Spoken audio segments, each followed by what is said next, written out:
యొక్క బెల్ల వినాయకుడు పెట్టి బెల్లం యూజ్ చేస్తారు. అదేవిధంగా ఈ యొక్క ప్రాముఖ్యత ఇక్కడ ఉన్నటువంటి కంపెనీ వాళ్ళు కూడా అడిగి తెలుసుకుందాం.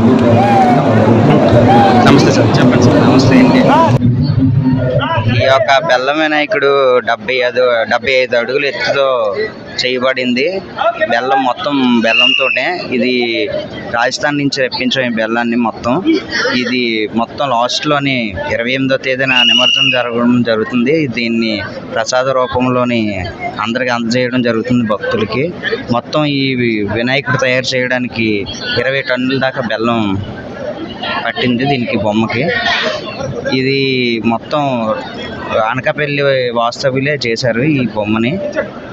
ఇది 75 అడుగులు విగ్రహం కట్టడం జరిగింది.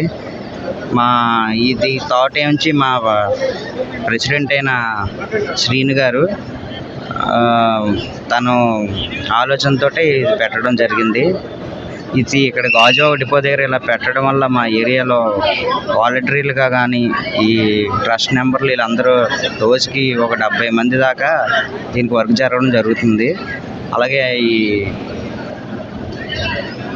వాలంటరీగా వచ్చిన వాళ్ళు మన భక్తులను దృష్టిలో ఉంచుకొని బెల్లంతో ఇక్కడ వినాయకుడిని తయారు చేయడం అంటూ లంబోదయ అసోసియేషన్ ఆధ్వర్యంలో ఎంతో చక్కగా ఈ యొక్క ఎక్విప్మెంట్ని మొత్తానికి ఎటువంటి హాని కలగకుండా 21వ తారీఖున ఈ యొక్క బెల్లం వినాయకుడిని నిమజ్జనం చేశాక బెల్లాన్ని భక్తులకు పంచడం జరుగుతుందని తెలియజేయడం జరుగుతుంది.